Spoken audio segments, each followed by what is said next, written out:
What's up, beautiful people? I'm Nathaniel Pearl. And I'm Sammy Sheva.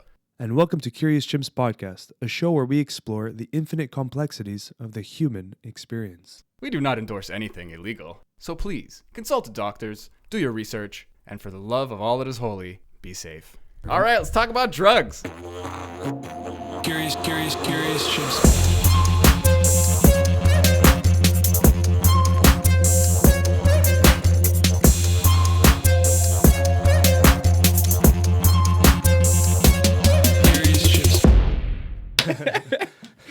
I just do like silent claps. What's up, Drew? Nothing much, bro. Just living. Sweet. Thanks for coming on, man. Yeah. Thanks for having me. Appreciate it. We usually just keep it super easy. Just you explain yourself, and then we go from there. And we'll give you the spotlight just to say who you are and what you've been doing and your history, your story. You don't have to go in crazy detail. We're going to get into it. But take an hour if you want. Yeah. Okay. Yeah. Whenever you guys are ready, I'm pretty much set. Kick it off. Just thank you guys for having me on. And my name's Drew Bankey. My ceremonial name I was named in ceremony is Blue Thunder Man. I was named at my first Sundance. I'm a Sundancer. I'm a carrier of the sacred pipe. I'm ayahuasquero, a Huachumero. I work with the sacred cactus San Pedro behind me, along with a lot of other spirits. But I also work with star people, what Native Americans refer to as star people. Other people refer to them as aliens or ETs or other beings from other dimensions, whatever you want to call it. But that's really my altar that me and my wife work with now is a star altar, crystal technology, and that's complemented by other sacred plants and sometimes with no plants at all, just with song or different prayers. But I've had the unique opportunity to be involved with a lot of different ceremonies, a lot of ayahuasca ceremonies, Ph.D. ceremonies, San Pedro. And some of the non-medicine or non-plant medicine ceremonies would be the Sundance, the Sweat Lodge, and also the Whitby ceremony really opened my mind up, experiencing that firsthand. So that being said, I'm an author, I'm a father, I'm a husband. I got a dog, 2 horses, and you got a badass skull too right behind you. Yeah, I got that my second year at Sundance. Wow, I figured he'll want to be involved in this podcast, so we're welcoming him as well. I noticed it as well. I was just like, that's setting a tone. That's like very fitting. What is that? What is it? That's a buffalo skull. Wow, it's painted over. These coming off of it. I got gifted this my second year Sundancing. I pulled buffalo skulls. So wow. The Sundance, if people are not familiar, it's a 4-day ceremony where the dancers will fast from food and water the whole 4 days, all 24 hours. So the entire 4 days they're fast, and they're dance sun up to sundown. So, and part of that ceremony is involved a piercing. So usually the Sundancer will pray in the lodge, in the Sweat Lodge, or pray with his pipe about how he should dance. And so my first year I danced and I pierced to my chest. So I had 2 piercings, 2 wood pegs in my chest, hooked to a rope, and that was attached to a Sundance tree about 20 foot up in the air. And I would dance until you pull away and break away from that rope. And you break away from it yourself, and that's signifying breaking away from the confines in the physical world and being kind of free and in flow in the spiritual world. So does the rope break or does the skin break? For medicine people, is something messing up? Oh, I think we're just making sure that it was. Yeah, we're good. Yeah. Cool. So is it your skin breaks? What's that? The skin breaks off, or the rope breaks off, or the? Yeah, no, the skin. It's okay. So, but by the time the dehydration and the prayer really helps. I mean, you're really, I've had a lot of experiences. I've entered the same space I've entered in plant medicine ceremonies in the Sundance. Mm-hmm. So that that is very powerful. I don't know how to explain it. I talk about a lot in the book. The book that I just here, I'm perfect and so are you. But Nice. the Sundance and all these other ceremonies, they culminated and led me to a point of Christ consciousness or oneness or whatever you want to call it. I don't know. It goes by several different things, and there's really no name for it. There's really no way to verbalize what I experienced at that point. But these ceremonies, I talk about pretty extensively in the book, and the understanding that they gave me of the spirit world and basically of our existence and everything in the creation of everything. So I feel like just letting you talk and unpack all of that. Like you talked about like crystals and light entities and you're at a Wachuma. What did you like the Wachuma? You said That's ayahuasquero and sorry. San Pedro cactus. So we can go into that a little bit. I do want to finish up about the skull. Yeah. Please. I want to give this the honor that it deserves. I feel like we could talk about it for the whole podcast. Probably, yeah. So my one of my Sundance chiefs, there's one of the elders there that was dancing. He danced with this for four years. He danced with this on his back. So he would dance for 4 days. He would pierce on his back, and these would be attached on his back, and he would eventually call people out, and they would pull him off of him, and that was his sacrifice. So my second year Sundance, and I got in meditation, I got a call to pull buffalo skulls. So I pierced on the back. I had 2 piercings, and I pulled 4 buffalo skulls around in a circle like this, but they weren't painted. And I was gifted this skull for at that dance. So I carried this skull for 20 years, and then I pass it on to somebody else. Wow. So that's how many years have you had it then? So that's a couple years now, or? Yeah, I've had it 2 years now. So I got 18 years left on my commitment to carry this skull. So it's yeah, it's very special to me.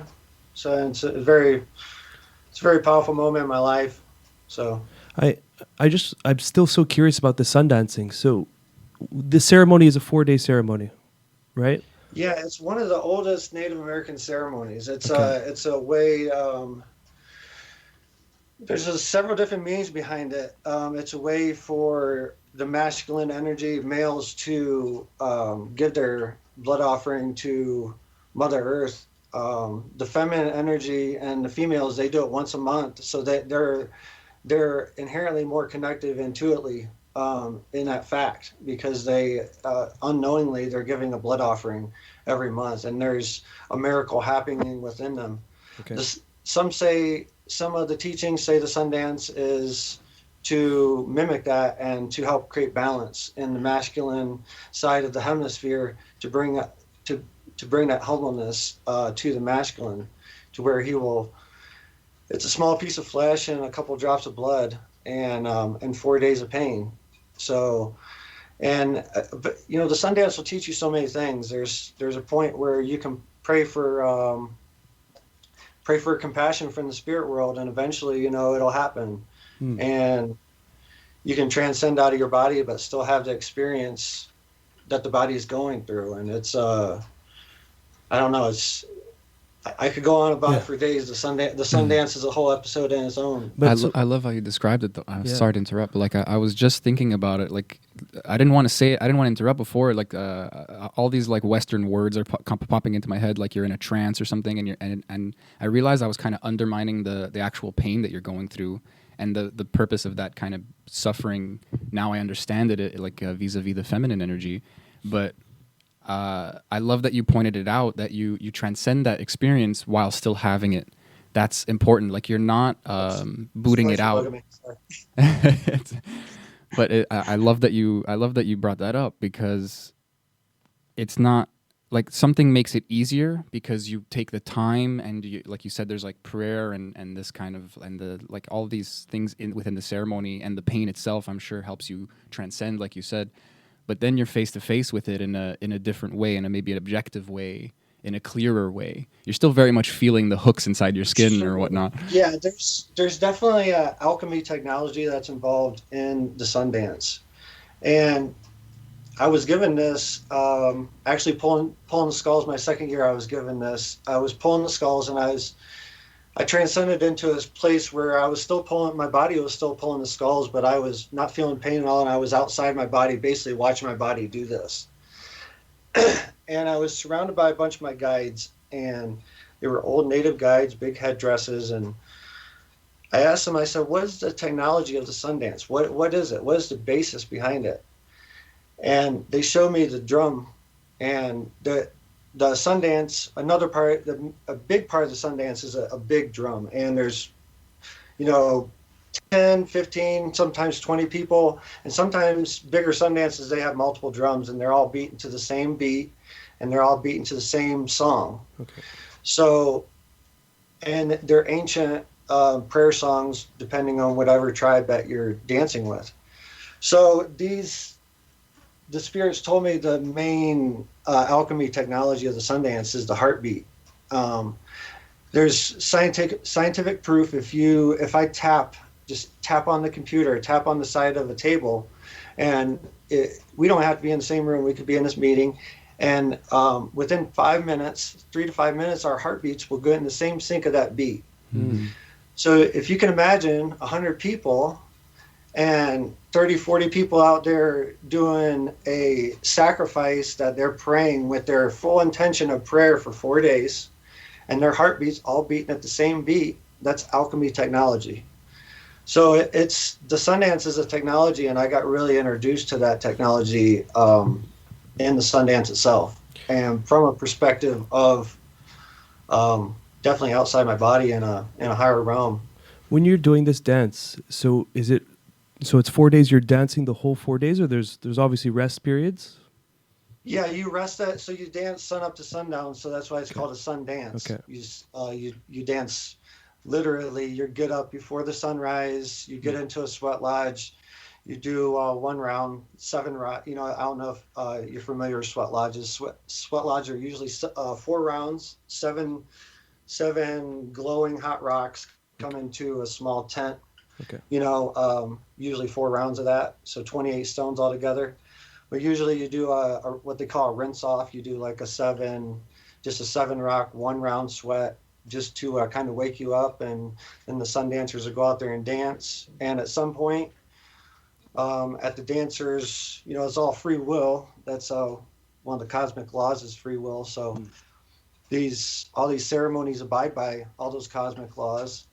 So there's some sun dancers, they don't pierce, but most sun dancers pierce and really give that full sacrifice. So my third year, which is last year, was 2019. I did a eagle dance where I pierce on the very first day, and I stayed hooked up to the tree the whole time, where I would dance under the tree and sleep under the tree, still attached with the rope, and then I'd break on the last day. So I would dance hooked to the tree the whole 4 days, and that's a form of the eagle dance. The second day of that dance, while in the sweat, I passed out and hit what they call like a brick wall and went to the spirit world, and I was out of my body and had to quit the dance short and break my fast, and for health reasons. But I was pierced with 2 elk bones. I had 2 elk bone pegs in my chest, and they ended up pulling those out. When they pulled those out, I went into shock and had a near-death experience. I was gone for seven minutes with very low to no pulse, like a undetectable pulse for a good portion of that. And yeah, lost my fear of death at that point, because I didn't die. My body died, but I came back, and I was able to tell everybody around me word for word, verbatim, every single thing that happened outside my body, what people were saying the whole time I was gone. And yeah, I lost my fear of death in that moment. That's so enlightening. Like you literally, like you kind of died, and then you were like, oh, there's definitely something afterwards. So you're just like, you kind of shed the you shed the fear of the mortal coil because you shed the mortal coil. Yeah, you it just was kind of really went there. like, all the ceremonies that I've been through, like that fear of death still is in the back of your head. It's always, it's like our shackle that we have to carry around in this 3D world. And like when we can cut that shackle, then we can start moving into another vibration, because that's not holding us back into this, not holding us down in this 3D moment. That's a good And point. some people they get a little slack on that shackle and go into a plant medicine ceremony or whatever, but they come back and they get shown all these truths, and then they come back and slowly that starts to fade away, and they start going back into this box that we're held in. And in that moment I broke out. I burnt down my box, and that I was held in all that time, and I can never go back into it after that.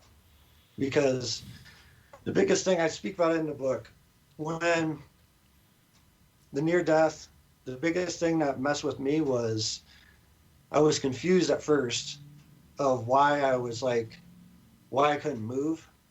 And then I thought, why am I faking this? I just set up like these people are getting upset. And when I set up, I actually set out of my body, and my soul set out of my body. And there's movies about it, people talk about all the time, setting out of their body, but to really experience it, it's in that moment, it's a paradigm shift of you're finally figuring out of your existence in this universe in that moment, without a question. And yeah, that's the best way I could describe that moment. Is it? So I've read a lot about near-death experiences and all that kind of stuff. Is it more of a visual or like a sensory feeling that you're going through in that process? Or obviously the concept of time is out of the question. For me, it was more sensory, because I started hearing the voices getting further away, and I knew that I was getting further away from my body. Okay. And in that moment, I was given a choice, kind of.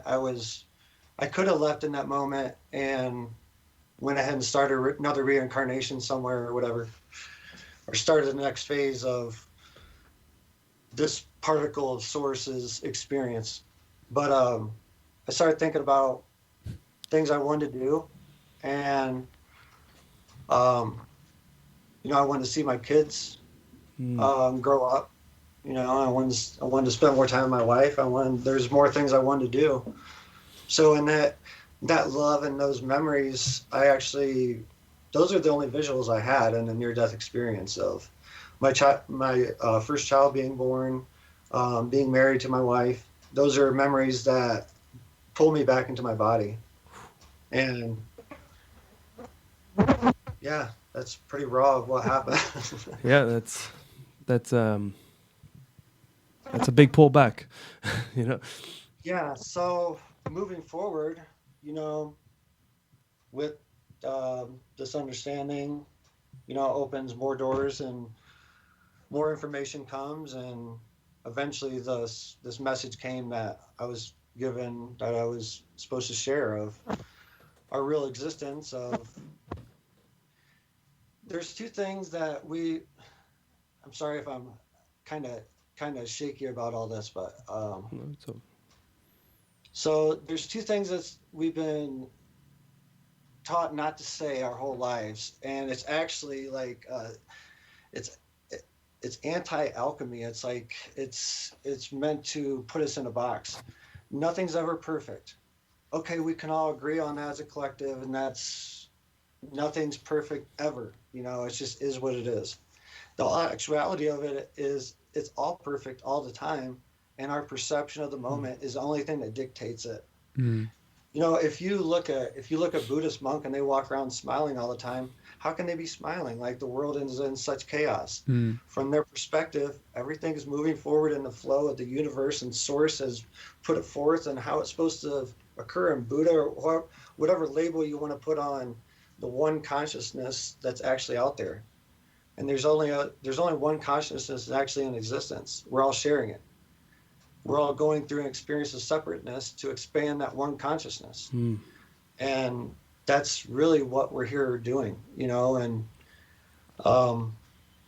You know, the I am, that's, if you can say that and understand it, that's like a key code that was set forth in our DNA a long time ago.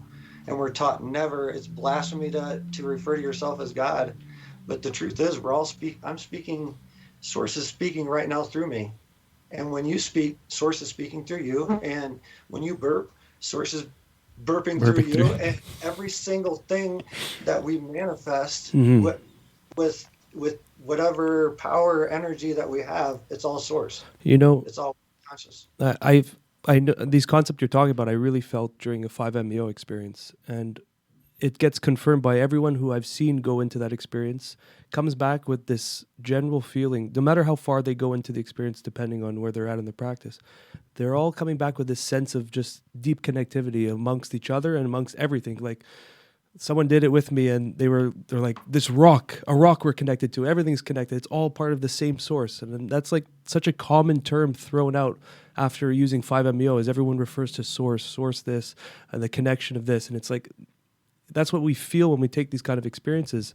It's like behind the veil is just, we're out of these boxes we're in, and we're just back to that source. And that's what basically what you're talking about. I'm resonating completely with it. For sure. This brings us to religions. Like, what do we do with religions now? What do we do with spirituality? We honor it. We honor it because we all have a different language, and if we can just change the Webster's dictionary definition of language and just replace it with religion, just swap those around. That's what it is. A religion is a language. It's a language of one message. And the book, the 111-page book that I wrote, I'm Perfect and So Are You, is that message. It's a medicine in itself. People that have read it have, things start to open up for them. They start to dream more. They start to, paradigm shifts happen. And that's what it's all about. The book is, I didn't do it to get rich. I didn't do it. I did it because I was told to do it. And things manifested in front of me that made it possible. And it's here, and I'm really excited about it. And yeah, really excited about what the future holds. And this turmoil that we're in can be, if you've ever been through a plant medicine ceremony, which I'm sure a lot of listeners probably have, that purge is part of the process. And if we take ourselves and separate ourselves from our human body and go out into space and look at the earth and look at the collective, what is it going through? It's going through a purge. So the power hour, the time when everyone breaks out the guitars and everything and stops putting rattles in your faces and trying to make you purge, and the celebration part of the ceremony is coming. And we just have to release and surrender as a collective. We have to release to the understanding that we're all spirit. There's really no such thing as a star being or anything like that. I mean, this is these are things that people tell themselves to help themselves get through a moment. Yeah. Past life regression, if there's no time, space, if everything's happening right now and it's all one consciousness, how is past life regression is a falsehood. They're stepping up to the line and not stepping over it, of calling it what it is. We're visiting other dimensional spaces that our consciousness, our one consciousness has experienced. How does so many people have memories of being on the cross? Because that was a moment that happened by an individual that had consciousness that was connected to the mainframe. When you connect into that mainframe, then you can start astral traveling and all that stuff. Yeah. I've always felt like a past life regression is like, I don't know how to, like, for lack of a better term, it's like it's not thinking big enough, like it's almost like a genetic memory, and like there might be some memories, some past lives, quote unquote, that are closer to your experience now, to the things you need to process now. But in the deepest and simplest truth, I think a lot of us just feel like we have access to all of human experience, which is crazy to say, but at the same time, I've seen what I've seen, I felt what I felt, and you're nodding, he's nodding. Like, a lot of this is hard to put into words, but like you can tap it. Christ consciousness is even a great example, but I can tap into your experience. You're telling me about the Sundance, and you're telling me about being a parent, and you're telling me about writing a book, and he's telling me about what he did this morning or something. And it's not a backflip, it's not hard to just have this kind of empathy and understanding and alchemy so that I can kind of learn through shared experience. And obviously you can tap into that more deeply and more, like you're saying, in this kind of like astral sense where memory and physicality are very squirrely and very different, and obviously still very much in effect, but maybe I can really tap into what it feels like to be crucified, or what it feels like to be crucifying someone, or what it feels like to For what you asked for. They're examples. They're just examples. Whatever is listening, I'm just spitballing. Yeah. I definitely don't want to. I mean, it's funny though, but I'm reading "I Am the Word" by Paul Selig, and I was actually thinking about it because he talks about Christ consciousness a lot, and it is definitely more of like a placeholder for a big concept, and it's not so much about Christianity. And I bring it up because I don't know how to put it, but like the book of the Law of One, the raw material, your book as well. I just started it. I wish I had read it fully before talking to you, but there's a similar vibe. And they would all say what you said, is that you kind of had to write this. This was just part of the process. You were kind of told to write it. So I just wanted to throw that out there, that I feel there's some kind of feeling that is perpetuated in all these kinds of literatures. So I don't know, I guess I'm just backing you up a little bit on that claim. Like, it really does feel like something passed through you that just needs to be said. And as you read it, again, I'm just nodding. I'm just like, oh yeah, I might not know this in a kind of mental sense, but there's this feeling of agreement. It's home. Yeah. It's home, and the home is inside of all of us. And when you start hearing things like the Law of One and all these different things, like my book, that they all speak the same exact thing. And I know that I was like, there's a lot of this is channel text that's in my book, and some of it comes from Osiris, some of it comes from Source. And even when I was channeling, I always ask question, what's the next step? And when I was channeling Source one time, and it's like, I said, what is the next step? I was like, is this the end of the road, like channeling Source? And they're like, no, you just got to lose the channeling part, and just, now that you're speaking, you're speaking as Source. And all these different names that people put out, like these different energies or whatever that they claim that it makes it easier for them to deal with, because it hasn't been easy to understand that I'm speaking as Source, and we all have to come to that point. And then, once we hit critical mass, the whole collective, the whole human collective moves as one. But we all have to be able to do that. We all have to be able to comfortable saying that. And one of the biggest things that they told me at the end of this message, they just told me a book, well, myself, us, whatever, however you want to say it, told me the title of the book, and told me, do not become a deity. You're writing this book, and if you become a deity, it cancels out the whole thing, because the whole thing is moving past looking outside yourself for help. We all, each and every one of us, have an unbounding, amazing ability to heal. And we're all healers. The very first person that we're supposed to heal is ourselves. We're supposed to fall in love with ourselves, and then fall in love with creation. The way I fell in love with creation, and I was like, whoa, what is holding me back? And I went into meditation one time and said, you haven't honored all of creation. And I wasn't. And I was Sundance and all these other things I do. And me and my wife did search and rescue after Hurricane Harvey down in Texas. And we were at Standing Rock for 2 months, and all kinds of different things, like just really putting my life and my physical manifestation into this work. Like, what am I missing? I was missing myself. So once I fell in love with myself and my own being, and forgave myself for all my mistakes that I made, or mistakes that I might make, and just realized that everything was just part of a flow of a raging river and a calm river at times, but it's all just the same river, and we're all on it, and we're all dealing with the same exact rapids at different times, or waterfalls at different times, or hot springs through that river at times. We're all dealing with the same or exact river. We all have to understand that. Some of us are not in a ditch. We're all on the same exact river, all on the same exact path. None of us are victims. All of our experiences are to make us stronger to experience from. That's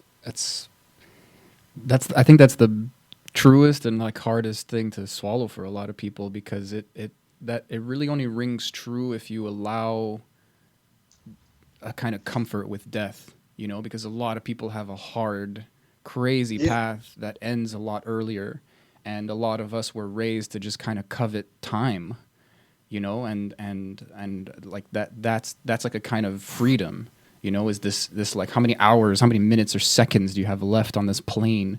So that kind of grounds you, but like sideways, like you're forgetting that every moment is the moment, and it's you're kind of extending yourself psychically to just try to preserve your physical existence as long as possible, and as it were, we're all polishing the brass on the Titanic.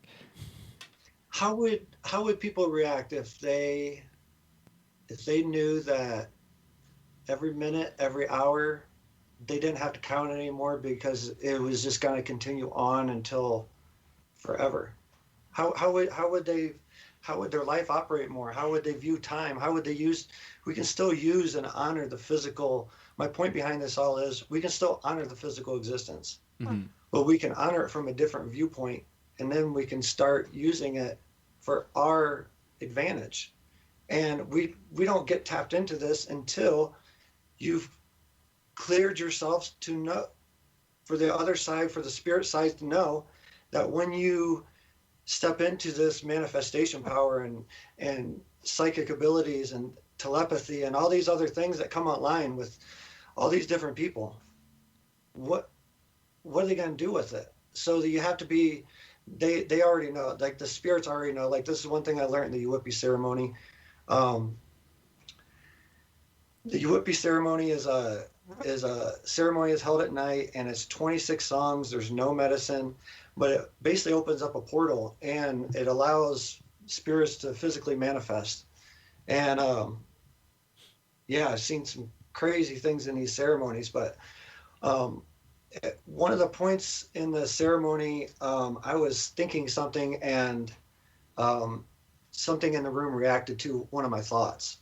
So at that moment, I understood that there was no, like, my mind and my brain and my skull and my skin and my hair were no barrier to the physical. It was all part of one in that moment. So people have to understand that there is no secrets. Like, there is no, you have to become pure with yourself, and then you can start really moving forward and start experiencing the magic that is literally in each and every one of our hands. And it's all there. There's energy, like Reiki healers. There's energy coming out of the palms of the middle of the palms of the hands. Reiki healers can see this. People with pendulums, that moves pendulums back and forth. The pendulum is very powerful to build your confidence with the spirits. Like with the energy, you can see energy, and you can actually use the pendulum to pray over things, and you can see how your energy can transmute things. I've done a lot of, like, my in-person lectures and everything. Usually our end-to-end, people come around and ask questions, and I'll pull out a pendulum and I'll show them how you can take a lighter and you can just pray over a lighter and just appreciate it for lighting a fire, or lighting sacred Santa Maria or sacred tobacco or sage or anything. And the pendulum will start moving over top of that lighter. The minute you say fuck that lighter or something like that, the pendulum will stop. And the negative and positive, and the pendulum can really illustrate and give people confidence of what's really going on. And that's something I would push to the listeners: get a pendulum if you don't have one, and start playing with it. Like, start asking it questions if you haven't already, and see how far it'll go, and then you can start trying to move doors and things like that, and turn light switches. And these are all things that I've seen, and I know they're possible by not only myself, other people that are in my circle out, especially out here in Colorado. So these flies are driving crazy. There's one bad thing about having horses. Yeah. It's funny because it comes up to the camera sometimes. So we actually see it passing in front of the camera sometimes, and we even like it gets close to the camera. We just hear like a little zzz, zzz. It's pretty funny.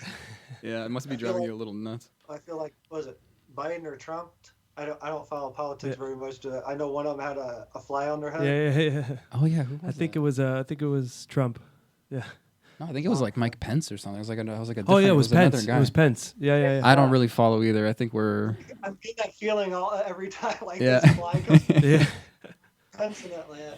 You're being tested, my friend. But I mean, you're bringing up something. I'm glad you brought it up, like kind of fearlessly, because a lot of people. This is like a big door for a lot of people, or like a threshold. There's this kind of a flat out magic or psychic ability or something that a lot of people really do. Like their barrier, they need to see it. I've seen some crazy shit I cannot understand or explain, and I strongly identify with that part of my brain that can put things in boxes.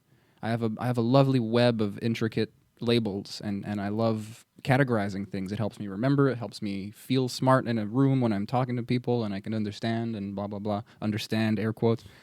But I mean, you see somebody being transparent, literally physically, you can see through them, or you see lights in the sky that act like nothing you've ever seen before, or you just talk to or feel or see presences. Or source itself. Like, again, these are things where you're nodding and you're knowing, and it's hard to translate. And people kind of need to have their own personal experiences. And it is like a lost technology, for lack of a better word. And that is the perfect word, because I always think about cement. I don't understand the history exactly, but for a while we lost the recipe for cement. So people would see these beautiful like archways and bridges, and they would think that they carved them out of stone somehow. They didn't understand what was going on, and they kind of, again, were putting them into their own boxes. But like you're saying, you sing certain songs at a certain time of day, and you open a freaking portal, and like there's people who talk about like monks in a temple somewhere in Tibet who chant until they can like lift a rock or something, and it's like a massive rock. It starts turning in place or something, and like there's things within the physical boundaries of our reality, if there are even boundaries. I don't know how this stuff works, but there's some crazy stuff. I don't even want to use that word, but we're exactly. There's no ping, like you were saying. There's this kind of thought equals matter going on. There's just a density, I guess, because we're all collectively agreeing to a lot of things. And like you were saying, when we understand that that's how it works, then we're going to live in a very different world. And I hope I live to see it. There's a lot of things that come into play when you start understanding alchemy and start understanding, Dr. Emoto's teachings and his findings about water. How water reacts to positive and negative vibrations.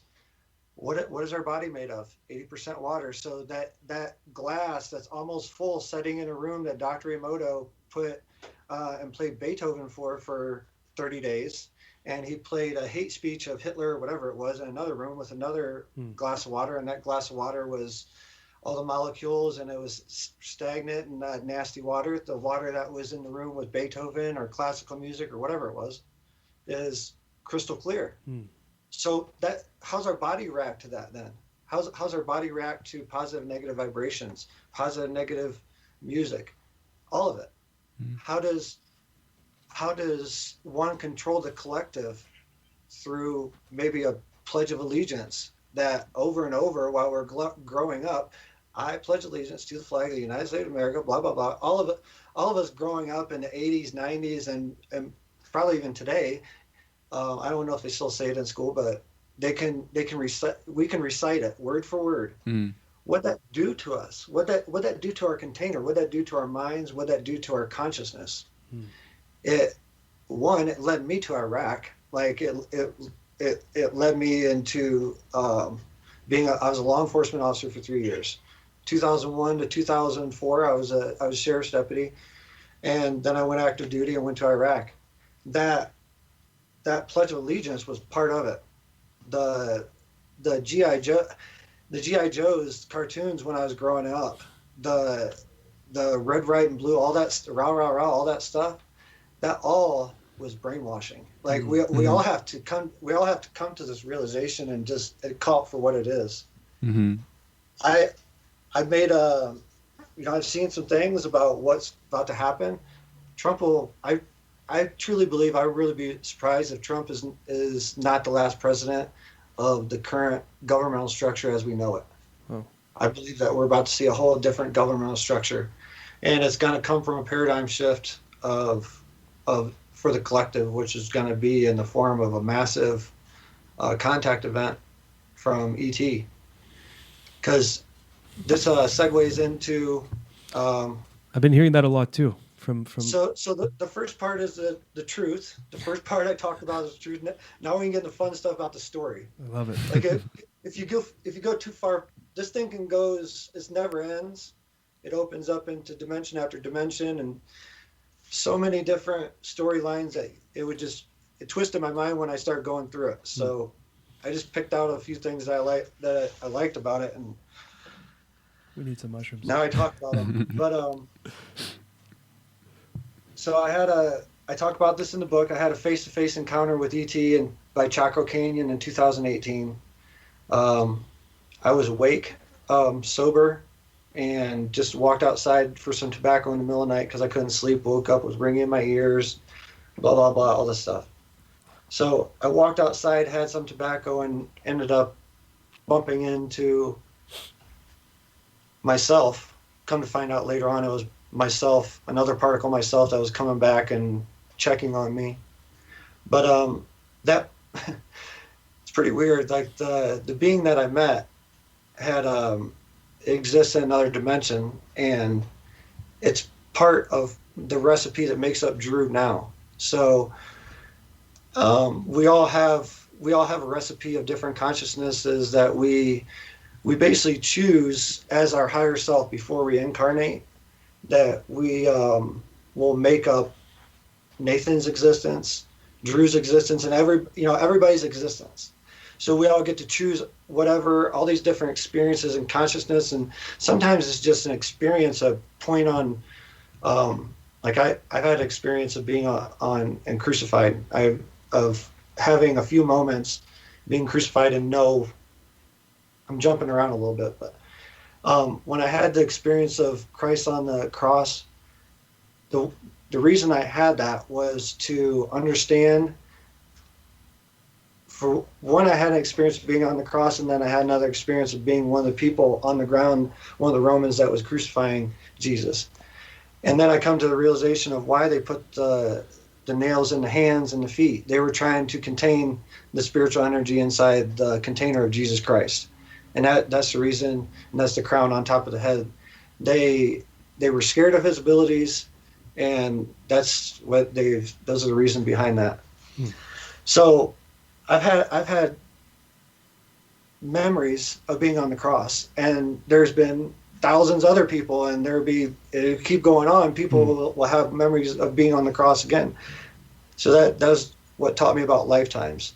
The experience in Chaco Canyon with ET, I learned very quickly that the reason that we haven't had full contact of ships coming down and them appearing in their alien form is because of the vibration. Like the vibration that I felt when I was in the presence of this being was unimaginable. Like after a few seconds, I really felt like my skin, my cells in my body were separating, and separating away from my body. Like the vibration was so strong. It was kind of similar to 5-MeO. I've done Yopo. It's kind of similar to that buildup of vibration where eventually you just have to let go. I went into a state of fear and like, I talk about more in the book in detail, but I got this download, locked eyes with me. It was like my height, but it was a shadow. It was just a black being. But when it opens its eyes, it was just a bunch of stars, like thousands and thousands of stars and galaxies inside its eyes. And that caught me, and I got in. It gave me this huge download in a matter of seconds. Shortly thereafter, a few seconds after that, I felt like my body separating. That snapped me out of it. I ran inside and shut the door. And about a week or two later, I had a dream where I went through the same experience, but I was from the other viewpoint. I was ET. I came and I walked up into the yard, and I saw myself come out. I saw myself light some tobacco, and I walked up to the physical picture that you see of Drew in front of you. And having that experience from their viewpoint really opened me up to multidimensionality and how we're all operating on multidimensional fields. And it's ever opening and ever expanding. And I got to see how the universe started, and I talk about it in the book. And my own version of the creation story that I was given to, not from the creation story that from when the Hopis first started or whatever. This is the creation story from the first manifestation of existence. Damn. It's in the book, and I can't wait to read it. But if you want to give me a little teaser or something, I'm so curious now. I'm sure it's hard to explain, but well, crystals are a big part of it. We have crystals. Our eyes have crystal dust inside of it. So, and our brains have crystals in it. Our brains are scientifically proven. Like there's small. It's what the electricity or the spirit energy uses to power the manifestation of our being. Really, it's like if you look at our physical bodies as more of a vehicle, and like someone, and you're driving it, then it becomes it becomes easier to make sense of what we're doing here. But so our chakra systems definitely involve small particles of crystals in our chakra systems. Our lungs have chakras. Anything that interacts with DMT really has crystals in it. That's why people use crystals to magnify their energy. And a large crystal outside, like this is probably enough to have 1,000 humans of particle pieces of the crystal. So when the energy comes through us from source, that travels up and down our chakra system, hits our meridian lines and goes out our meridian lines to our meridian points in our hands and our feet. So this is the same pattern and the same design goes through all of creation. Like we're all designed pretty much the same. And it's all at the basis of it, it's a Fibonacci sequence, it's a swirl.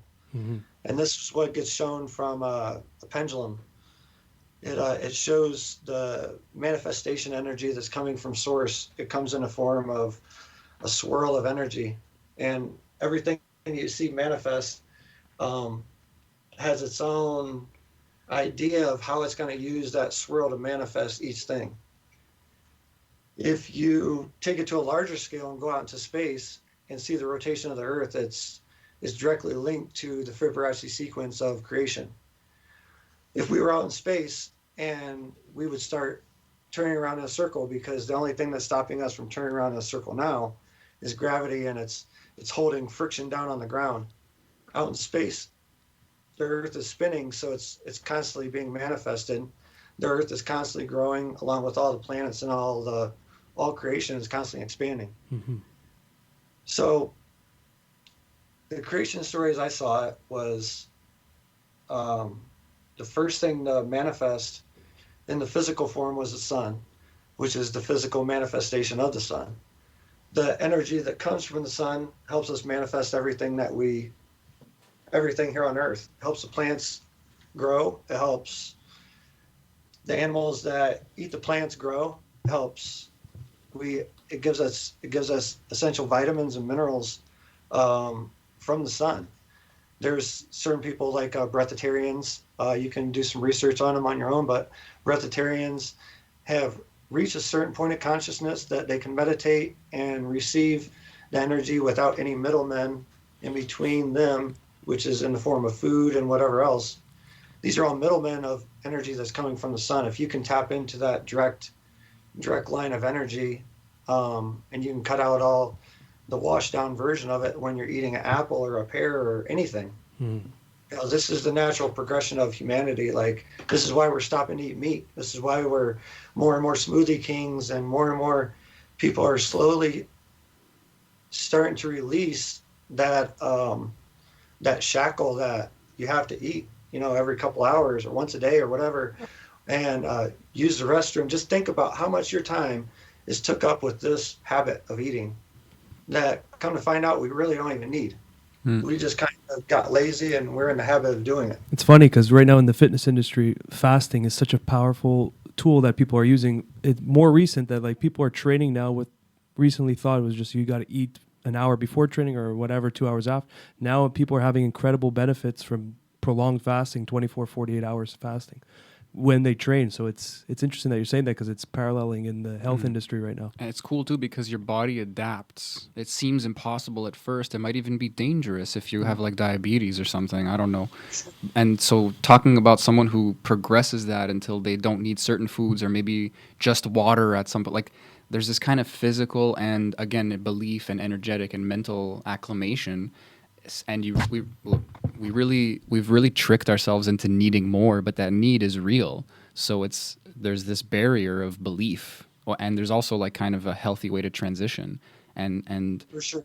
eventually you I'm need not nothing advocating or for just people to stop eating. yeah, it's like a process, right? It's like a Disclaimer out, I'm not advocating just stop eating. I am advocating for a healthy, sometimes supervised fast.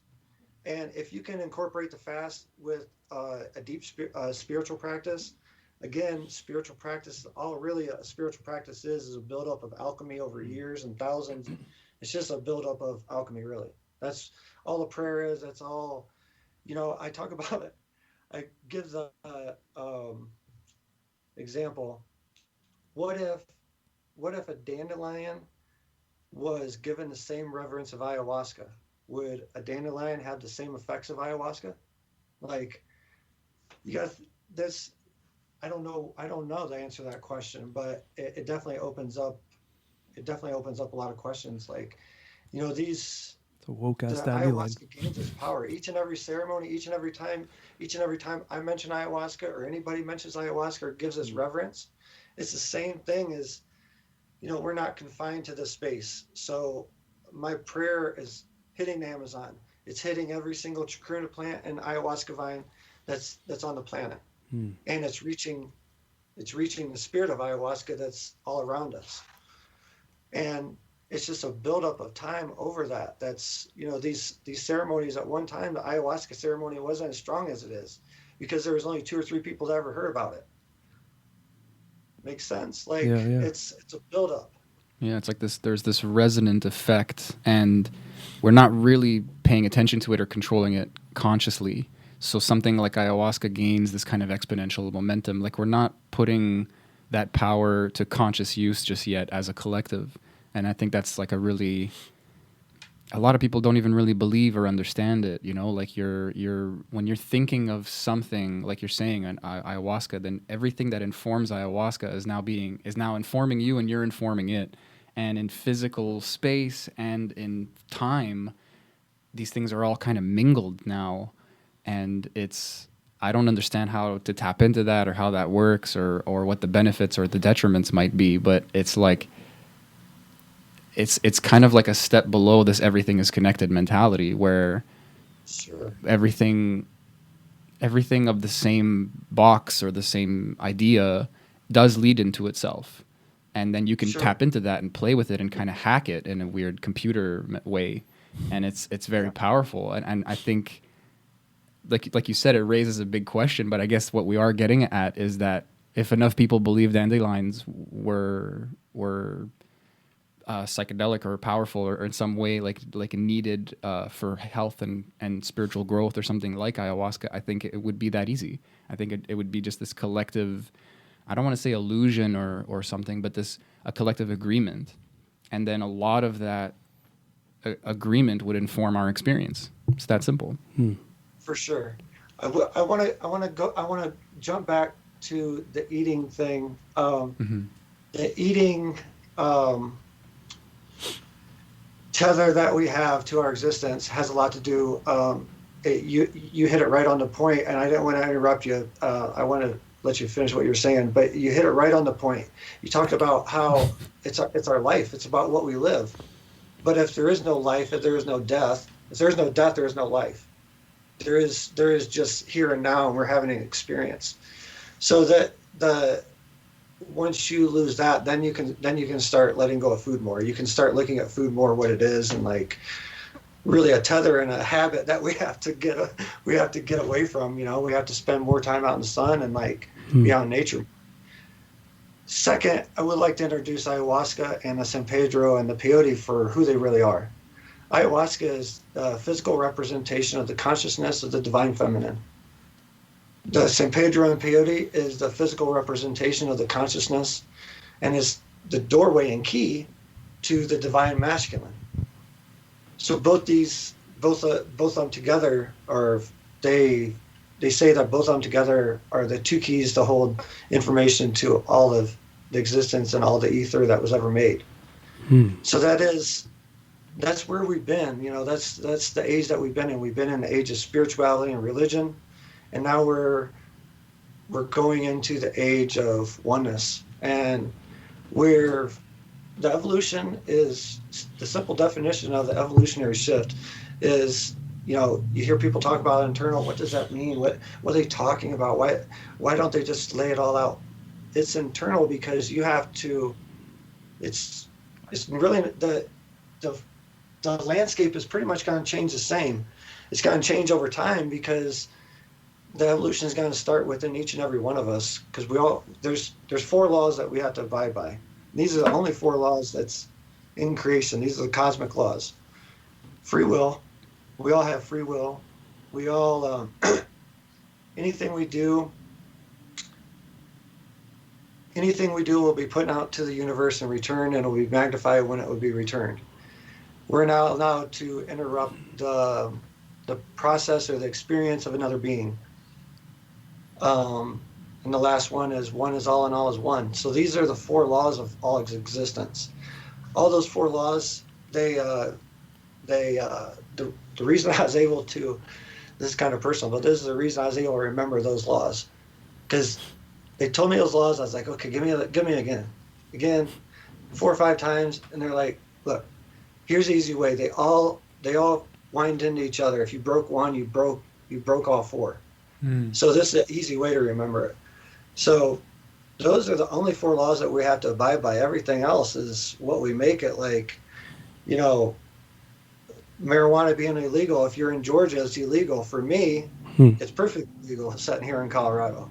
So it's like these, you know, these things, I abide by those cosmic laws, and each and every one of us abides by those cosmic laws. And, you know, I'm not saying that gives us free reign to go out and speed or, you know, drink and drive or do whatever else, but it would affect one of those laws. You know, if you abide by those 4 laws, that's really the path to evolution and what we're going through. We're all going to witness evolution in this lifetime, whether we like it or not.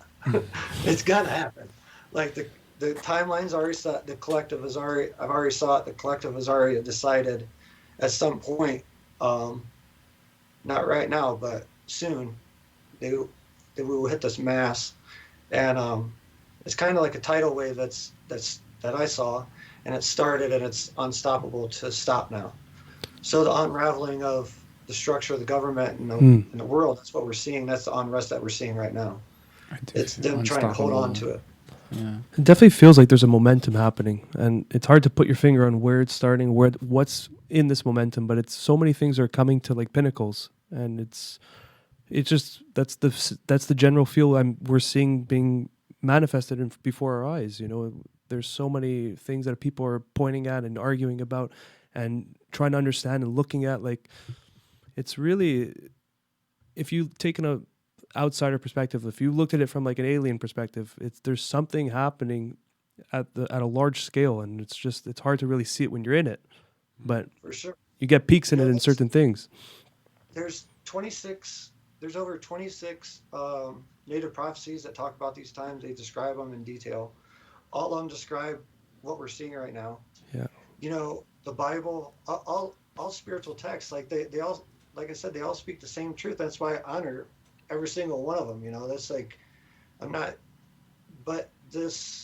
we have to honor them as part of our past. Like, at some point, they have to be part of our past. You know, our past of our existence. In our lifetimes, we have to move forward. You know, you can't just go down the stream and just collect everything that you see. You know, your canoe is going to be full before you know it. You know, to continue on down the stream, you have to pick up things, hold them for a while, and let them go, and then honor those things. You know. Yeah, I guess in a simple way, evolution is just like dodging, like old patterns. You're just like, oh, that came up again, but it's not useful anymore. It's like a school bus. You got some people get off, some people get on, and you keep going. The bus is. I like that. The bus is moving. Yeah. The second coming of Christ, you know, for people that are into the Bible, it's gonna come in the mirror. You know, that's the brain buster that comes about it. You know, people are, and that's the thing. You have to stop. That's the whole lesson of this evolution. You have to stop looking outside yourself and praying to someone else to help you. Like, you're giving your power to someone else to have them pray for you. You can pray just as effectively and more effectively by yourself, to yourself. Like, it's like a flow of energy. It's the mirror effect, you know, and understanding that everything you're seeing is a mirror. You know, if you choose to do, you know, my home and our property here, where we do ceremonies here in Colorado, you know, I'm looking at the mountains. You know, I got 5 acres, and we live on solar, totally off grid. We have 2 horses. So and this is not who I was 5-6 years ago before ceremony, you know. I've integrated we've both me and my wife have integrated the ceremony into our lives. Nice. And it's people can go watch a movie, you know, go to an ayahuasca ceremony or go watch a movie and not bring it, you know, not remember that movie when they come out, or not remember that ayahuasca ceremony when they come out. But if you go watch a documentary and you apply some of the things that you've learned in that documentary to your life, and then your life starts changing in a positive way. That's what ayahuasca is about. That's what all these ceremonies are about, and all these rituals are about. It's about showing you what the truth is, and then bringing that truth and applying it to all this illusion and falsehood that we're surrounded by. I mean, in a simple way, simple. Not to sound insulting, but in a very direct way, a lot of that just leads to this inner looking of like, how am I treating other people? Like, when you start getting into the reality of life and you kind of let the existential dread set in, the only recourse, the only answer just seems to be like, the least I could do is not be a jackass, you know? And the most you could do is not that hard either. I mean, well, the most any of us can do is hard to imagine, but it is worth chasing, you know? But what you're saying is this kind of integration work, which we've talked about ad nauseum on this podcast. But I personally have watched the movie too many times, you know, like with a lot of my plant medicine experiences. And like hearing Nate talk about his experiences, he sifts through them. You know, he looks them over and he tries to understand what is trying to be shown to him, and he looks at his life and his past and his present, and he tries to integrate all this into an improvement mentality, or through an improvement mentality. And I find that just lovely and inspiring, and I feel like you're talking about the same thing. There's this like extra step, you know, like that first fundamental law, like you were saying about free will.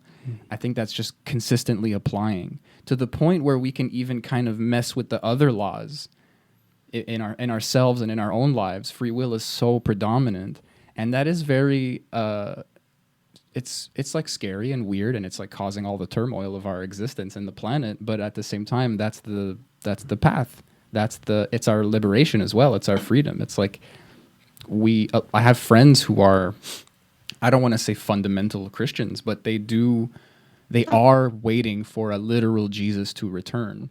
And even them, because they're smart and loving people, they still take control of their life. They still see that they want to act like Jesus or something. Even someone who's waiting for the Messiah, is still understanding that there's the man in the mirror, so to speak, like you're saying. So that gives me a lot of hope that you can misinterpret all you want, but you're gonna bump up against those laws sooner or later. Well, it's always a surprise, It everything is. that's happened to me, it's been a surprise. I wasn't expecting any of it, the buffalo skull. I did know that I was going to get a buffalo skull. Like I saw like a vision of that before I got it, and on the way to Sundance that year. But for the most part, like all the understandings, all the physical things that's come from the spirit or dreams that's manifested in the physical for me, that's been like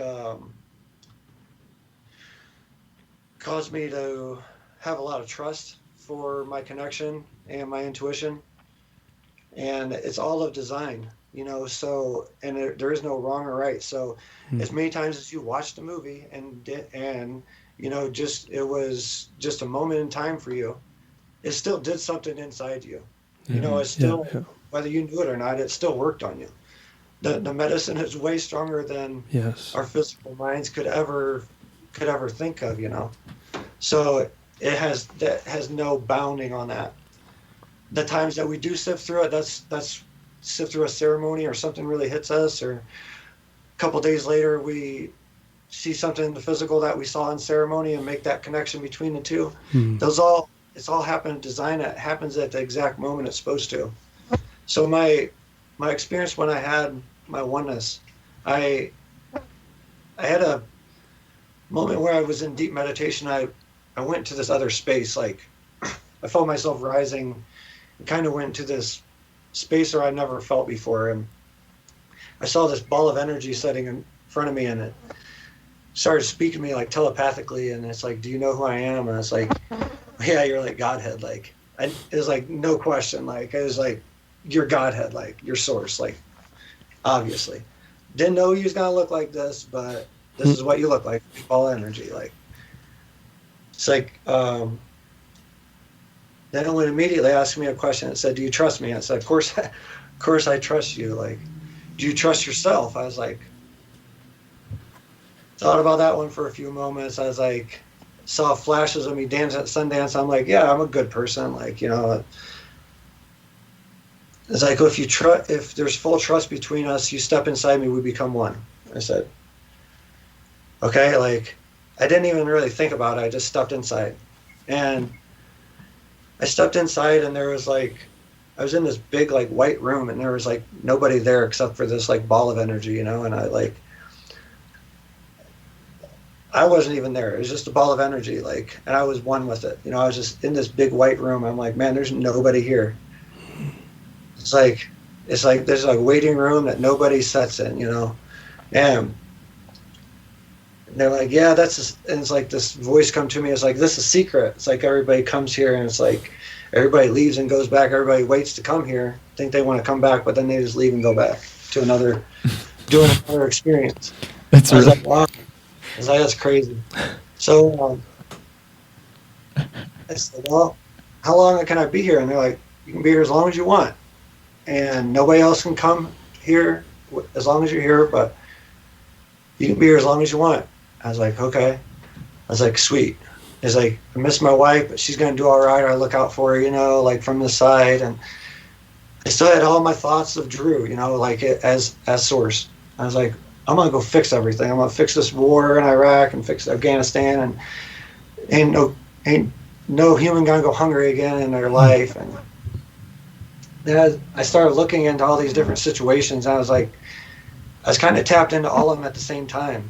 And I started seeing how they were all connected. Like, even like these wars, and like someone on the other side of the planet or out in another galaxy was all connected in these experiences. And if I took away one, it would unravel the whole thing, and how it was just all one like big picture. I was like, holy shit, like everything's perfect.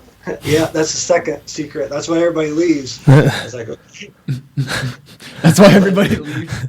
I love that. There's nothing to do here ever. Just observe. And Source told me that's why I was made and why we all were made, because before that it was just observation. Like there was nothing really to do.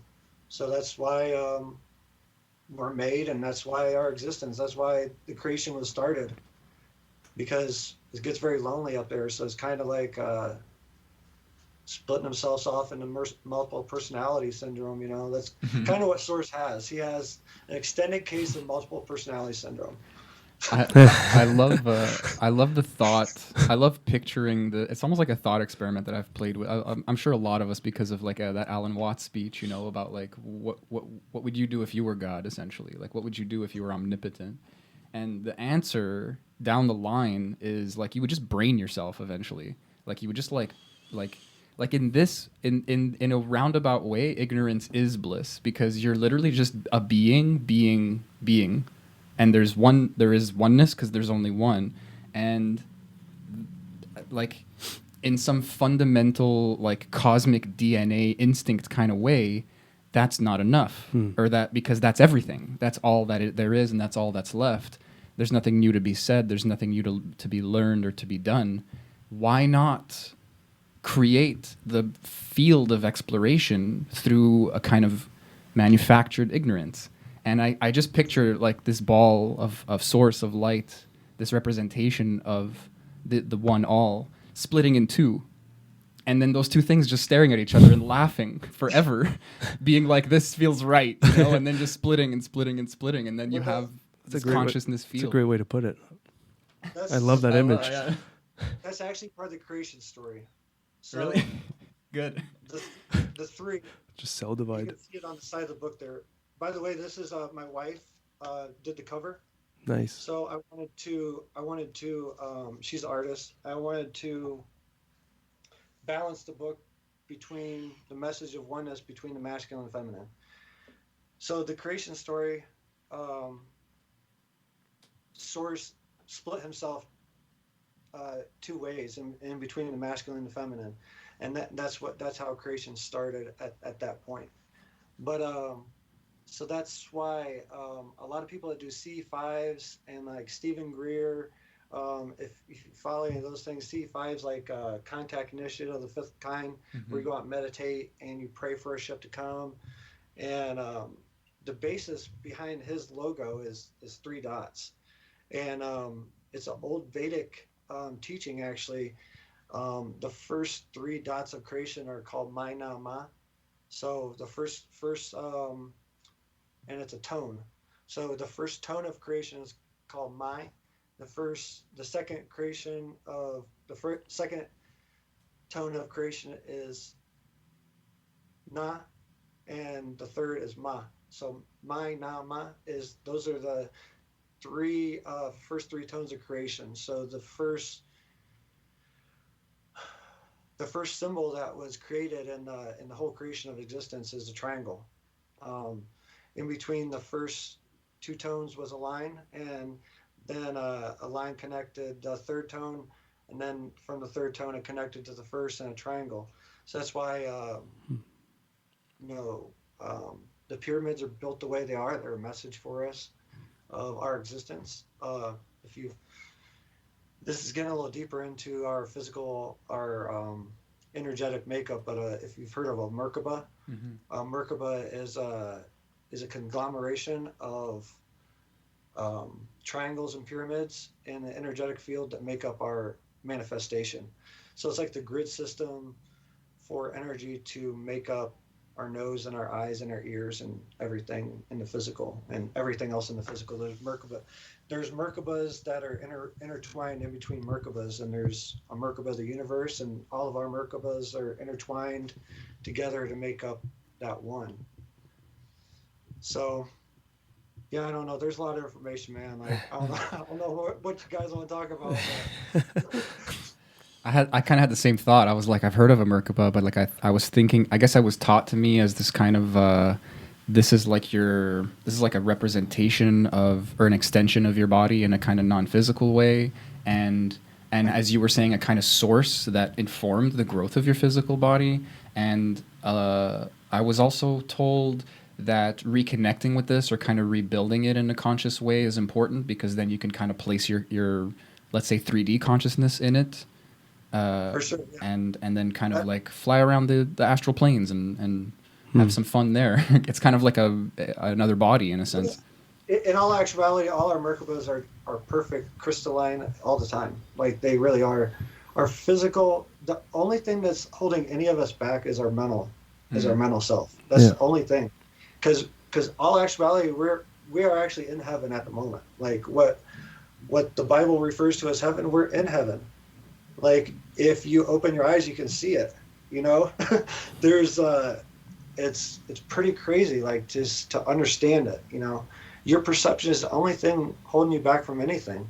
You know, your perception when you both started this podcast, not this particular interview, but when you started the podcast itself, your perception at that moment, you were scared. You didn't know if it was going to work. You didn't know if people are going to watch. You didn't know if you're going to get interviews. You didn't know if you're going to have the equipment, whatever. You didn't know if it was going to work out. But you've made a decision, and now you've manifested something that's spreading a sacred word, you know, every other day.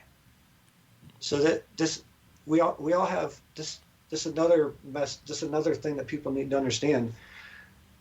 I wrote this book, and this is an important mission for a human being to have, to deliver a message from source and be able to translate it into the physical. Each and every one of us have a mission that's just as important. There is no hierarchy of one mission higher than the other. And when you really step into it, and see what you're doing and see the ramifications from it. You know, if this podcast reaches one person and they haven't heard the word ayahuasca slides in there, and that's the seed that starts. So we've changed the world if only one person listens to this podcast interview. And we know for sure that more than one is going to do that. So we can know that's happening, and we can expect that energy coming back from the universe to us, all three of us. Expecting it and understanding it kind of helps it along as well. You know, like we're talking about how perception kind of has so much weight and power in our experience, or maybe all of it. Like, people used to say that a lot. Like, I used to hear people say, "Oh, if this reaches just one person," and it's like, somewhere in my perfectionist mindset, that's not enough. You know, I want it to reach 100, 1,000, 10,000. You know, just keep adding a zero. But now that I'm doing it and I'm having fun doing it, I get to kind of appreciate the enjoyment of the process, and then on top of that, if I can change even just one person's life, that is more than enough, because I have reverence and a respect for my own life and the little things that have shaped me and helped me. If I can be that for someone, if I can alleviate one person, and even if it's just for a moment, or they can become a conduit for information and continue the chain, that is great work. I'm happy with that. But then that chain continues, because that one person, whatever they change... It is better than that, isn't it? Yeah, and it's exactly what he was saying. One of the rules is that it's going to come back magnified. And it's like, it literally could be that one person you change might just be that person that hits that 100,000 or whatever, add the zero to it. And that's good enough. That's great. It's perfect. That's beautiful for me. I can feel like when someone buys the book, it's sold on Amazon, and I go in there and check it, you know, every couple days, and I can feel like when someone's bought it, I can feel that energy. Like, so okay, someone's reading. I tell my wife all the time, someone's reading the book right now. I can feel it, like, because I can feel like something clicking in their head, you know, like, oh, this ain't real, that ain't real, this is real, but this is real, that ain't real, you know, and I hope it does that for everybody. You know, I really, everybody that's read it really loves it, and it's really opened up a lot for them. I want to share the back cover, and this is my first channeling from Source. The first channeling I had from Source, and just come out of nowhere. It said, I am the source of all creation. You're the creator through the power of manifestation. Step back into your power to facilitate the upcoming evolutionary shift. So that's the whole really basis behind the book. You know, what all I've been talking about is self-empowerment, and we're all speaking as God. There's one consciousness. This is the truth beyond truth. You know, you can believe what you want, but in the end, you're gonna you're gonna understand what I'm talking about if you haven't already, and speaking to the listeners or whatnot. Yeah. But yeah, that's the basis behind it. You know, love is the currency for creation, and just try to love everybody and trust and surrender to the experience. You know, you gotta let go of the deities. You gotta let go and honor them for what they've done for you, but understand that the whole time you've been tricking yourself to pray to yourself, really. But it gets you to that realization. For a lot of people, that's that pivotal moment to get to that point. It was all because of all those previous experiences or those attachments to those deities and those stories. And that's part of the process. And that's a big theme was given after ayahuasca ceremonies, is trusting the process. Even if it doesn't make any fucking sense, I just know that the outcome is going to be fine. And it's always fine. It sounds so cliche, but it's true. So whatever the fuck's going on, I'm just trusting the process, man. You know. What's the worst that could happen? You die? Yeah, but fuck it, I'll go. You know.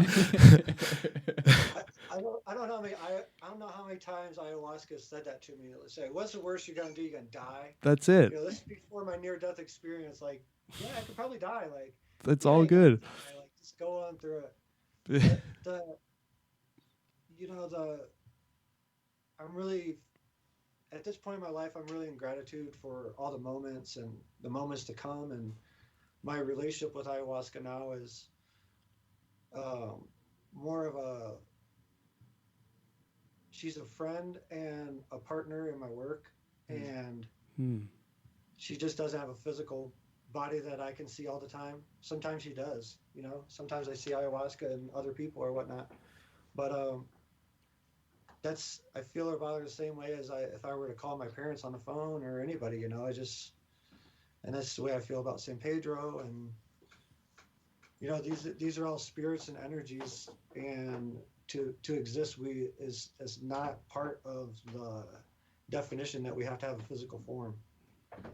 And people need to realize that, and realize things might get scary at times in the future. Yeah. And you know, I don't know if this is gonna come out before the election, probably not, but if it does, we have to put it out.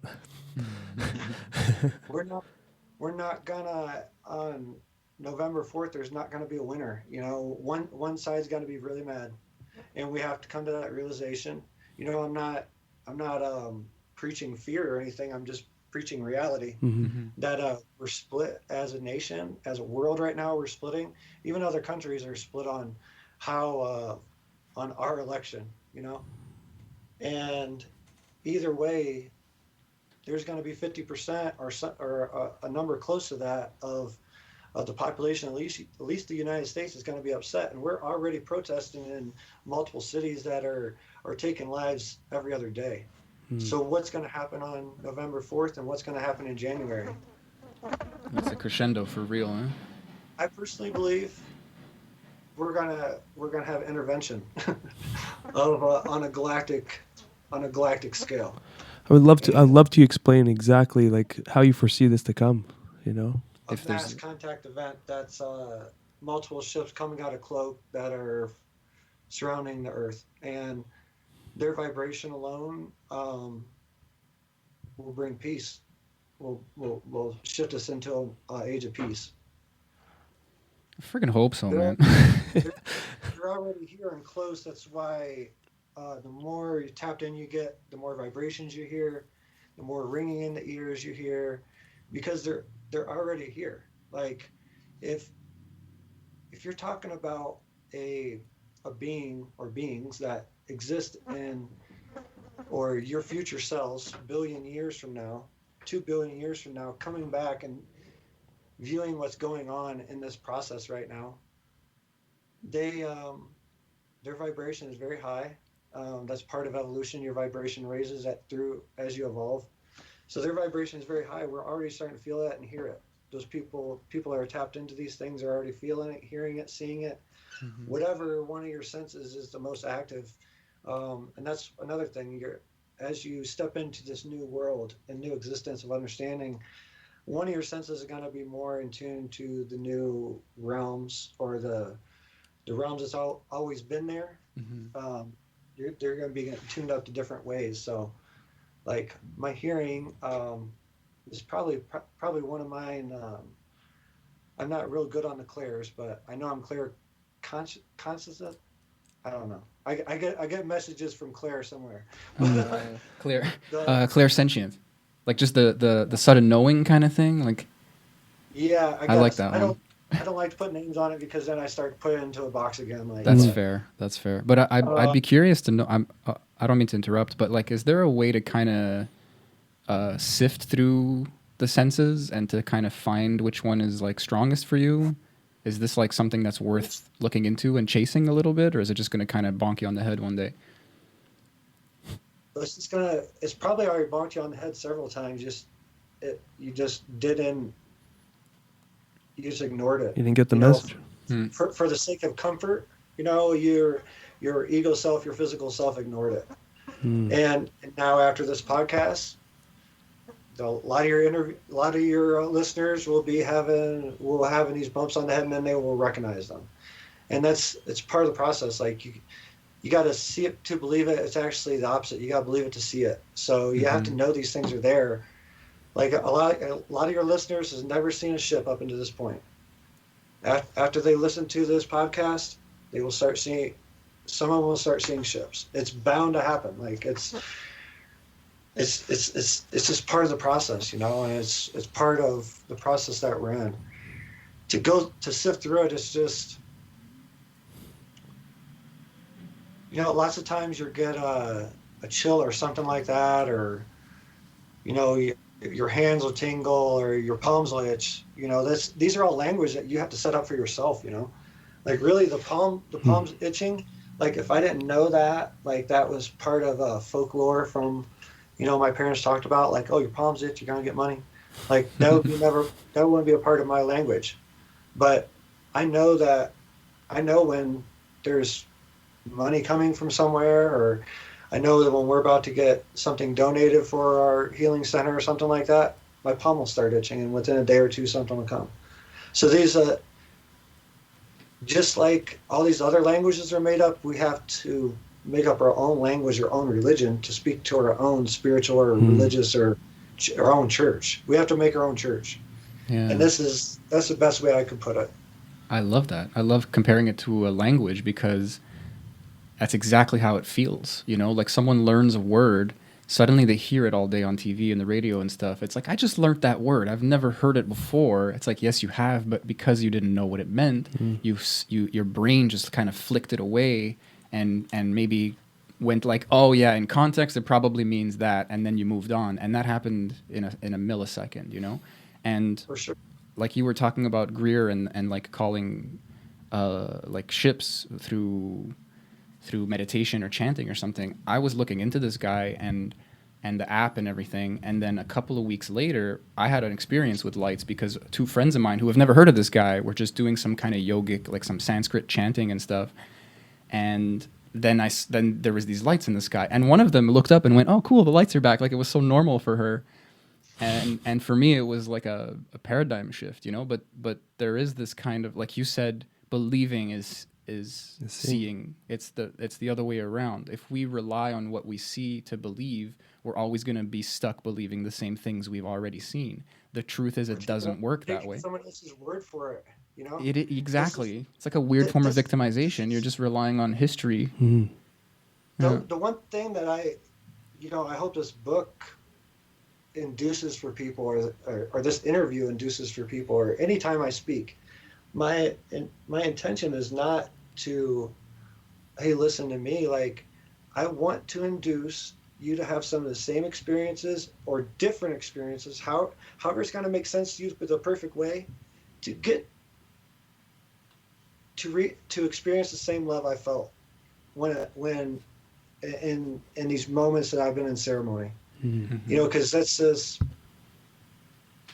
you know, both of you felt it before. You just overcome with love and understanding, and there's just a peacefulness that comes over you. And I just want everyone to experience that at least one time, because 100%. that's it's a paradigm shift in its own. You know, it's just, and you know, that's really my hope for everybody, that don't take my word for it. You know, go out there and pray to the stars until you see a ship.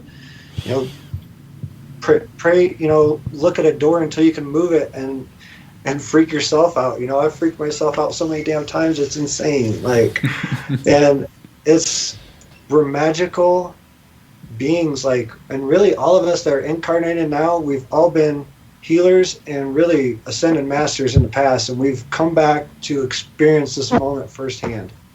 This the evolutionary shift, not only of Earth, but of a whole species of beings. And it's been attempted before, but this time it will be completed. And there's so many different layers of beings and energy that's watching us right now. It's insane. So we all have all the support is behind each and every one of us to do whatever is in our heart to do, not in our mind to do with this energy, but what's in our heart. If you go to your heart center and ask for your mission will be laid out, and you can, when you really start stepping into your mission in this incarnation, you know it. You know, your body will tremble, you know it. Yeah, and it's always what you're ready for. You know, I've been fighting, trying to find some grander purpose, and I mean, I think a lot of us, if we're kind of feeling nihilistic and depressed and stuff, which a lot of us are these days, having a purpose is really helpful for the individual psychology. And if I'm honest and feeling at what level I'm ready for, I just kind of intuited that I need to learn how to take care of myself to be fit for service, and then I need to serve. I need to just help people, because like we said before, you know, we're just all polishing the brass. There's something kind of beautiful and sad that we're all going to die, and life is a crazy, absurd roller coaster. We may as well, like, you know, hold the hair for the proverbial other while they puke, and that is enough. Which is really you puking. That's that source, that love. That's why I have that inclination, because of that unified consciousness, the understanding that the other really is just me. We're trying to destroy ourselves and destroy the other because we know secretly deep down there is no other, and it's kind of fucked up and it's kind of awesome, but it doesn't have to be. You don't have to. The mind, like you said, versus the heart. You know, like there's things we want. There's ways we view or think our actualization is going to look like, and we might have to let go of that because of what is needed in the present. But that is a good thing. That is always good. That's what people don't understand. There's kind of no need to fear that, and I love that.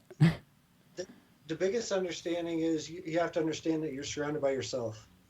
Everything in the manifestation that's surrounding you, in some way, form, or fashion, you decided for it to be there. Whether it be your partner, whether it be your pet, your animals, your house, from the pen that you use to sign checks or whatever. Not that there's checks anymore. I think, are there checks anymore? Paper checks? They're getting rare, but it's still around. Smithsonian, I bet there is, but pens are getting rare. Toilet paper too, but yeah, you know, it's about balance too, and that's one of my friends put the best way was describing Drew to me, and they're like, your humbleness is your sense of humor, and I was like, wow, thank you, like I've had to find balance in this spiritual path, like this carrying this message. Just as, like, I understand what I would have been called in years past, or in books past. And then part of me doesn't understand what I would be called then, because I'm something totally different than that. I'm not someone to be really remembered as Drew. You know, my name is not to be remembered. It's just this message. And, you know, as I say in all the ceremonies, all the gratitude goes to the medicine and the spirit and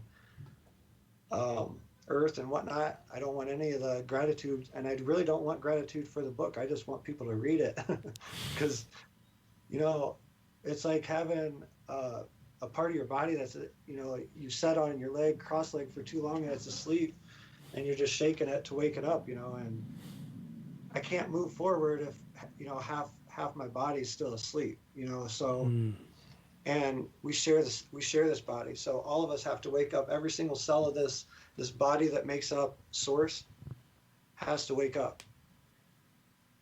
And thank God is waking up. it's like it's happening. We all see it. We all feel it. That's what I say. It's hard to put your finger on it, but it's just going on. Thank God it's waking up. Yeah, literally. Well, look, we gotta wrap this up. Yeah, man. This was beautiful, man, and you know, it brings a lot of optimism and a lot of healthy reminders for the times we're in. You know, and this could be one of those senses that Sammy was looking for the little bonk, because this is for all of us, because this is a reoccurring theme that's been coming up in our podcast the past few, and in my life and in who I'm talking to, it's been similar conversations over and over again. And it's just reminders for me, at least, that, hey, there's something going on. There is a shift, and just trust the process, even though sometimes that can be so complex. You know, the theme is the same. The rule is the same. Just trust what's going on. And I'm happy that you're bringing this all up. Can I, you mind if I close it with a little prayer? Absolutely. Please. Absolutely. I don't mind. Before I do, you can check me out on Facebook, Drew Bankey, last name Bankey. You can PM me and send me a message on there and contact me. I have books. I sell autograph books. $20 is the cost and $5 for shipping, so $25. Or send you an autograph copy, and I pray over each one of the books. Not that it counts anything, because we all have the same power, but it's a message that I would like to spread. So if anyone's interested in that way, if you don't want to support Bezos with Amazon, or you can go, if you're on the other side of the fence and want to support Amazon, you can buy it that way too. And it's also in ebook format, and I'm working on the audiobook format. Nice. And I'm working on book 2 soon, which would be called Alchemy, the First Medicine. Nice. And it would be going more into alchemy and explaining how to use it more in detail and how to really use it to manifest your life. Sweet. How you want it to manifest. So my prayer is for the collective and all of creation, everyone that's listening and everyone that might not be listening, to trust and surrender in the days and years and months ahead. Surrender to their life and surrender to love and surrender to the understanding of the one consciousness, and know that I pray that everyone can see themselves in their surroundings when they're interacting with their surroundings and people in their lives, and understand they're looking at a part of themselves that'll help them react better in that way. And lastly, I hope that anybody that listened to this, I hope that they there was a word or a phrase or something I spoke about that maybe opened a new door for them, so they can have a deeper understanding of this love that the universe is. Beautiful. Amen, Om. Thanks, man. I felt that. Thank you, brother. Yeah. Pleasure, Particles man. of myself, I appreciate it. And when I get the second book going, we're going to do it again. Of course. Anytime. Yeah, anytime. We mean Alright. that, man. We'd love to talk to you again. Appreciate it, guys. Take care. Peace, brother. Much love and blessings, everybody. Thank you. Yes.